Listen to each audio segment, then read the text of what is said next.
Hello everyone, তোমাদের next topic ইমমিসিবল binary mixture. এর আগে যেগুলো হয়েছে সেগুলো ছিল মিসিবল এবং পার্শিয়ালি মিসিবল। আজকে the third one, the immiscible binary mixture.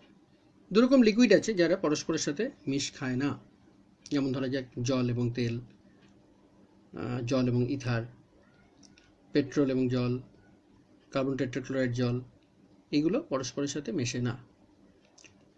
তো এই ধরনের লিকুইড মিক্সচারগুলোর ক্ষেত্রে ফেজ রুলটা কেমন হবে সেটা আমরা দেখব।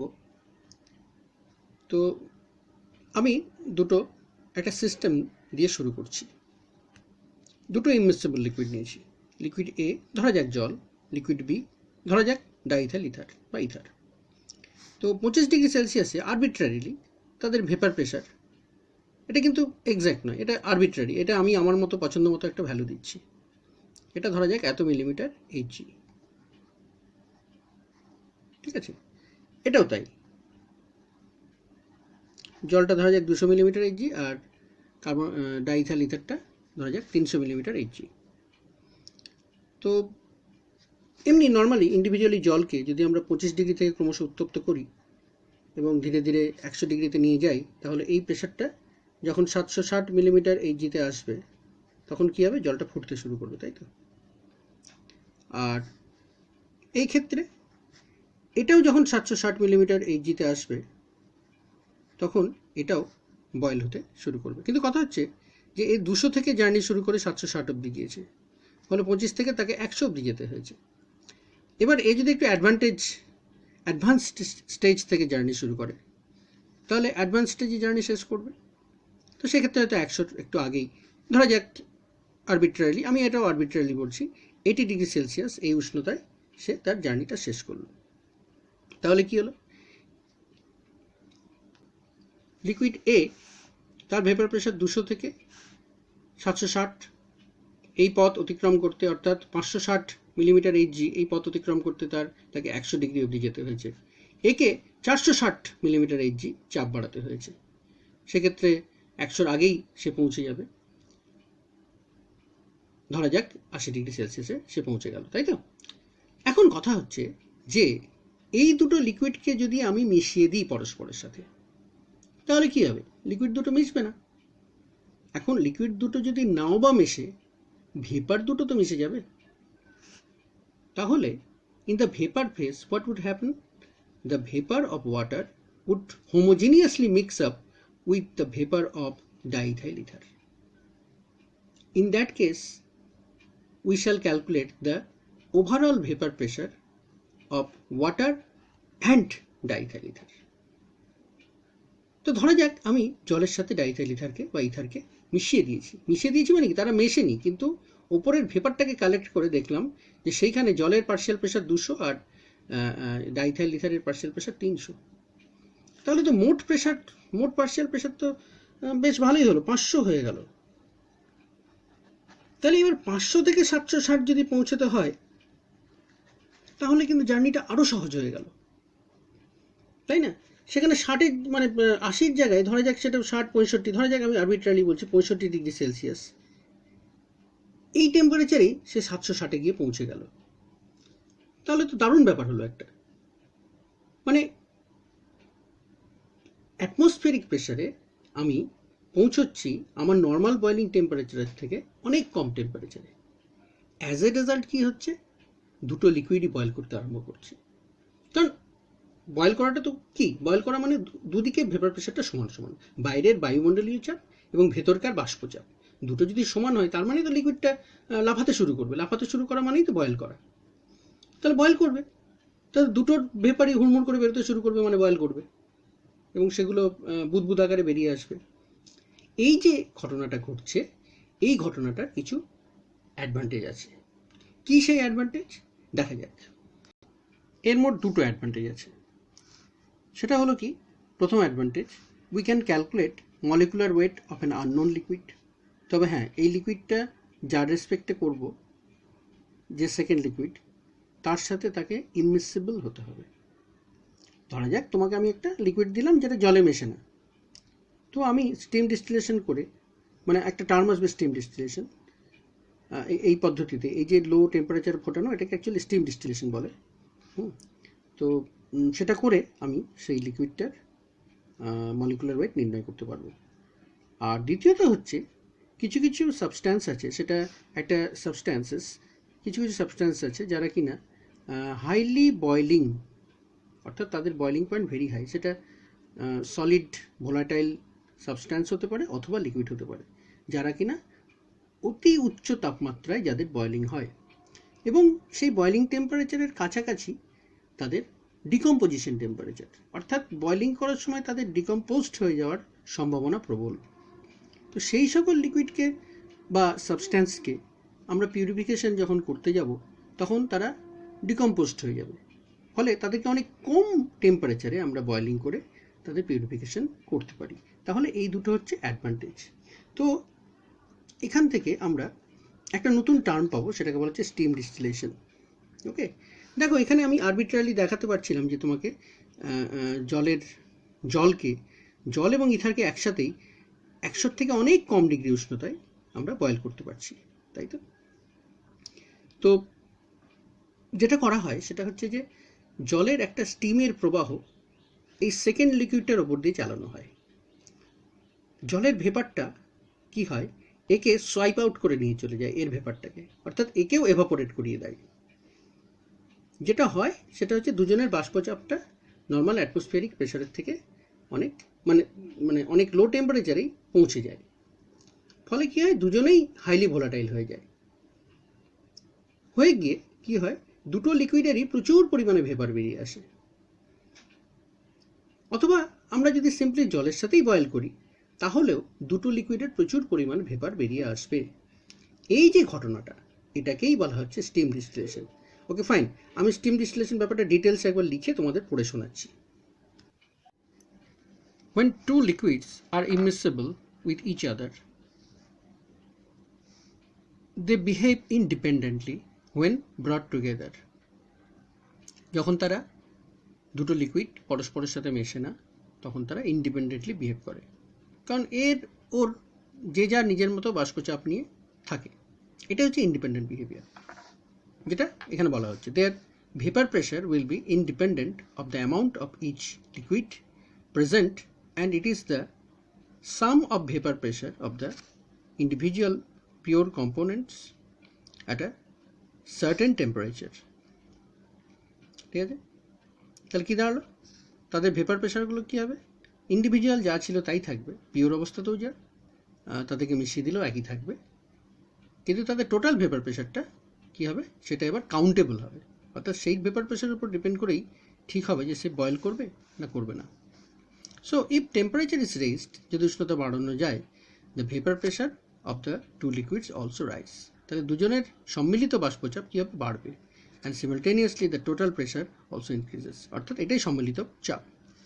When the total pressure reaches atmospheric pressure, তাহলে এই সম্মিলিত চাপ যখন বায়ুমণ্ডলীয় চাপের সমান সমান হয়ে গেল, the mixture will start boiling, তাহলে কি হলো, এই যে মিশ্রণটা সেটা ফুটতে শুরু করলো বা বয়েল করতে শুরু করলো। Since the total pressure equals atmospheric pressure, partial pressures of the individual liquids are less than the atmospheric pressure. কিন্তু যেহেতু আমরা উভয়ের যোগফলটাকে কনসিডার করছি, সেহেতু কি হচ্ছে, তাদের পার্শিয়াল প্রেশারগুলো কিন্তু যা হওয়া উচিত অর্থাৎ 760 তার থেকে অনেক কম থাকছে, যেটা আমরা ওপরের একদম প্রথম এক্সাম্পলটাতেই দেখেছিলাম। That is both the liquids will boil at lower boiling temperature. সুতরাং যেহেতু তাদের নিজস্ব পার্শিয়াল প্রেশারগুলো কম থাকছে, সুতরাং তাদের বয়েলিং টেম্পারেচারও কম হবে ন্যাচারালি, কারণ কম বাষ্পচাপে ফুটছে মানে কি, তারা কম উষ্ণতাতেও ফুটছে। সো এই ঘটনাটাকে কাজে লাগিয়ে যদি আমরা কোনো জলীয় বাষ্পের সাথে কোনো একটা উদ্বায়ী পদার্থকে আমরা যদি সোয়াইপ আউট করে নিই এবং তাকে ডিস্টিল করি, তাহলে সেই ডিস্টিলেশনটাকে বলা হচ্ছে steam distillation. This is known as steam distillation if water is boiled with immiscible substances or liquids. এবার চলে আসা যায় ক্যালকুলেশনে। দুটো লিকুইড আছে, লিকুইড এ লিকুইড বি। তো নর্মাল অ্যাটমসফিয়ারিক প্রেশারে তার পার্শিয়াল প্রেশার পিএ বা যাই হোক না কেন, নর্মাল, হ্যাঁ নর্মালি নর্মাল টেম্পারেচার বলতে চাইছিলাম। এবং বি এর হচ্ছে পিবি, তো তাদেরকে মেশানো হলো, দে ব্রট টুগেদার। এবার if A is present by N A moles and that for liquid B by N B moles, then অর্থাৎ প্রথম লিকুইডটা যদি এন এ মোল থাকে, দ্বিতীয় লিকুইডটা যদি এন বি মোল পরিমাণ উপস্থিত থাকে, তাহলে মানে এই পার্শিয়াল প্রেশারগুলোকে কীভাবে ডিনোট করব না, প্রথমটা কী হবে, প্রথম জনের মোল সংখ্যা ডিভাইডেড বাই মোট মোল সংখ্যা।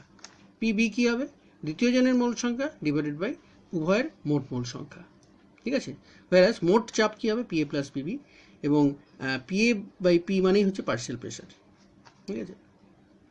এবং পিএ বাই পিবি যেটা, এই যে রেশিওটা, সেটা কী হবে, N A by N A plus N B divided by N B by N A plus N B. তো N A plus N B কাটাকুটি যাবে, পড়ে থাকবে N A by N B. এখন কথা হচ্ছে যে প্রথম লিকুইডটার মলিকুলার ওয়েট যদি এম এ হয় এবং তার পরিমাণ, তার অ্যামাউন্ট বা তার মাস বা ভর যদি ডাব্লিউ এ হয়, তাহলে তার মোল সংখ্যা কত না, তার পরিমাণ ডিভাইডেড বাই মলিকুলার ওয়েট, পরিমাণ ডিভাইডেড বাই মলিকুলার ওয়েট। এটা 1 লিখেছি, 1 নয়, এটা এ হবে। আর দ্বিতীয়টার ক্ষেত্রেও তাই, WB by MB would be its mole number because MB its molecular weight and WB is its amount, মানে কত পরিমাণে আমি তাকে নিয়েছি।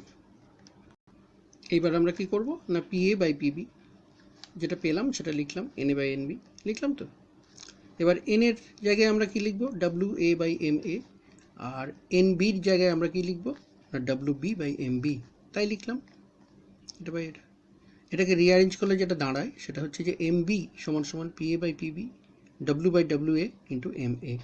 এই যে ফর্মুলা, এই ফর্মুলা দিয়ে আমরা একটা আননোন লিকুইডের মলিকুলার ওয়েট মাপতে পারি। তবে একটা শর্ত আছে, কি শর্ত না, এই দ্বিতীয় লিকুইডটাকে আমার প্রথম লিকুইডের সাথে ইমমিসিবল হতে হবে। তো ন্যাচারালি প্রথম লিকুইডটা জলই হয়, দ্বিতীয়টা হচ্ছে জলের সাথে মেশে না এমন লিকুইড আমরা নিয়ে করতে পারি। তো সেখানে আমার জানতে হবে সেই দ্বিতীয় লিকুইডটার পিওর অবস্থায় পার্শিয়াল প্রেশার কত নর্মাল টেম্পারেচারে। তারপরে এটা তো জানা, এটা তো আমার প্রথম লিকুইড, আর তাদেরকে কত পরিমাণ করে আমরা নিচ্ছি তাদের সঠিক ওজনটা জানতে হবে। আর প্রথম লিকুইডের মলিকুলার ওয়েট, জলের ক্ষেত্রে 18। এই করে আমরা যে স্টিম ডিস্টিলেশনের যে অ্যাডভান্টেজ, একটা অ্যাডভান্টেজ আমরা জেনে গেলাম, ঠিক আছে। আচ্ছা, এবারে কথা হচ্ছে যে দ্বিতীয় অ্যাডভান্টেজ, সেটা হচ্ছে পিউরিফিকেশন। আমি একটা এক্সাম্পল দিয়ে বলছি। এইখানে যে ডেটাগুলো আমি নিয়েছি, প্রথমেই বলে রাখি, এই ডেটাগুলো কিন্তু কোনোটাই আরবিট্রারি ডেটা নয়, এগুলো প্রতিটাই লিটারেচার থেকে নেওয়া। আমি যে দুটো ইমমিসিবল সাবস্ট্যান্সকে নিচ্ছি, একটা হচ্ছে আয়োডোবেনজিন এবং অপরটি হচ্ছে জল। জলের মধ্যে আয়োডোবেনজিন ডিজলভ করে না। আয়োডোবেনজিনের মলিকুলার ওয়েট হচ্ছে 204 এবং 760 মিলিমিটার Hg। এই পার্শিয়াল প্রেশারে, মানে এই টোটাল প্রেশারে আয়োডোবেনজিনের পার্শিয়াল প্রেশার হচ্ছে 48 মিলিমিটার Hg। অর্থাৎ আয়োডোবেনজিন ও জলকে মিশিয়ে দিয়ে আমরা তাদেরকে বয়েল করিয়েছি মানে তাদের ওভারঅল প্রেশারটাকে 760 করেছি। এই অবস্থায় দেখা যাচ্ছে যে আয়োডোবেনজিনের পার্শিয়াল প্রেশার হচ্ছে 48 millimetre Hg। On the other hand জলের মলিকুলার ওয়েট হচ্ছে 18 এবং তার পার্শিয়াল প্রেশার হচ্ছে 712। দুটো যোগ করলে দেখো 760 হচ্ছে। এই অবস্থায় দুটো ফুটছে, এবং এটা ফুটছে কত ডিগ্রি সেলসিয়াসে না, 98 ডিগ্রি সেলসিয়াসে। অর্থাৎ জলের যে বয়লিং পয়েন্ট 100 ডিগ্রি, সেটার থেকে নিচে। শুধু তাই নয়, আয়োডোবেনজিনের বয়লিং পয়েন্ট হচ্ছে 188 ডিগ্রি সেলসিয়াস, তার থেকে অনেক নিচে, তার থেকে পুরো 90 ডিগ্রি কম উষ্ণতায় আমরা তাকে বয়েল করে দিতে পারছি। তাহলে কি হচ্ছে, এই যে আয়োডোবেনজিন, তুমি যখন একে বয়েল করতে নিচ্ছ 188 ডিগ্রিতে, ধরো আয়োডোবেনজিনের মধ্যে কিছু সল্ট ডিজলভ হয়ে আছে বা কিছু মানে ইমপিউরিটি ডিজলভ হয়ে আছে, ধরো কিছু কার্বন পার্টিকেলস ডিজলভ হয়ে আছে।